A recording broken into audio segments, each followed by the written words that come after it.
আসসালামু আলাইকুম রহমতুল্লাহি ওবরাকাতুহু। আপনাদের সকলকে স্বাগত জানাচ্ছি নতুন আরো একটা ভিডিওতে। আজকে ভিডিওর মূল টপিক হচ্ছে আমার মায়ের কিচ্ছু হবে না, ভারতকে মানে ভারত তাকে আর কি নিরাপত্তা দিচ্ছে, এই কথা বলছেন কিন্তু সজীব ওয়াজেদ জয়।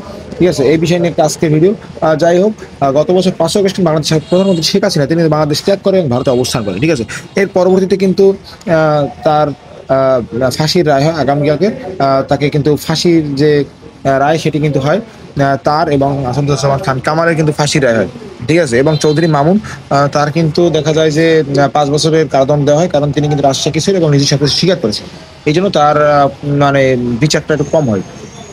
ঠিক আছে, এর পরবর্তীতে সজীব ওয়াজেদ জয় কিন্তু একটি বক্তব্য রেখেছে। বক্তব্য বলতে একটি করেছে, সেখানে বলেছে যে আমার মায়ের কিচ্ছু হবে না, ভারত তাকে পুরো নিরাপত্তা দিচ্ছে। ঠিক আছে, আওয়ামী লীগের উপর থেকে নিষেধাজ্ঞা তোলা না হলে সমর্থকরা ফেব্রুয়ারি জাতীয় নির্বাচন ঠেকিয়ে দেবে হুঁশিয়ারি দিয়ে ক্ষমতাসীন প্রধানমন্ত্রী শেখ হাসিনার ছেলে সজীব ওয়াজেদ জয় বলেছেন, শেষ পর্যন্ত বিক্ষোভ গড়াতে পারে সহিংসতায়। মানবতা বিরোধী অপরাধের মামলায় শেখ হাসিনার রায়ের আগে রয়টার্সে দেওয়া সাক্ষাৎকারে তিনি এই হুঁশিয়ারি দেন। ঠিক আছে, এই হুঁশিয়ারি কিন্তু সজীব ওয়াজেদ জয় দেয়।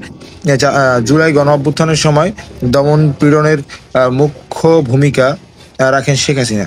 জাতিসংঘের প্রতিবেদন অনুযায়ী জুলাই বিপ্লবের 1400 মানুষ নিহত হয়, অর্থাৎ 1400 মানুষ নিহত হয়, হাজারো মানুষ আহত হয়। পুলিশের গুলির বেশিরভাগ মানুষ মারা যায়। পুলিশের গুলিতে যে মানে পুলিশ যে গুলি করে তা থেকে বেশিরভাগ মানুষই মারা যায়। ঠিক আছে, এটি আর কি করে। এটি ছিল স্বাধীনতার পর সবচেয়ে ভয়াবহ রাজনৈতিক সহিংসতা। আন্দোলনের মুখে 2024 সালের 5 আগস্ট শেখ হাসিনা ভারতে পালিয়ে যান। তিনি এখন দিল্লিতে নির্বাসনে আছেন। তবে জুলাই হত্যার বিচার শেষ না হওয়া পর্যন্ত আওয়ামী লীগের সব ধরনের কার্যক্রম নিষিদ্ধ ঘোষণা করেছেন অন্তর্বর্তীকালীন সরকার। দলটি নিবন্ধন স্থগিত করেছে নির্বাচন কমিশন। ফলে আগামী নির্বাচনে অনুষ্ঠেয় ত্রয়োদশ জাতীয় নির্বাচনে আওয়ামী লীগের অংশ নিতে পারবে না, ঠিক আছে। এ বিষয়ে রয়টার্সকে জয় বলেন, আওয়ামী লীগ ছাড়া নির্বাচন আমরা হতে দেব না। আওয়ামী লীগের বিক্ষোভ আরো তীব্র হবে, যা দরকার তাই করব আমরা। আন্তর্জাতিক সম্প্রদায় কিছু না করলে নির্বাচনের আগেই বাংলাদেশে সহিংসতা ছড়িয়ে পড়তে পারে, সংঘাত হবেই। সাক্ষাৎকারে জয় আরও জানান, তিনি এবং তার মা শেখ হাসিনা দেশে আওয়ামী লীগ কর্মীদের সঙ্গে যোগাযোগ রাখছেন, তবে অন্তর্বর্তী সরকার বা বিএনপির সঙ্গে তাদের যোগাযোগ। সজীব ওয়াজেদ জয় কিন্তু রায়ের আগেই জানান যে এ বিষয়ে তিনি আর কি বলেন। ঠিক আছে, জয় বলেন, আমরা আগে থেকেই জানি রায় কি হবে।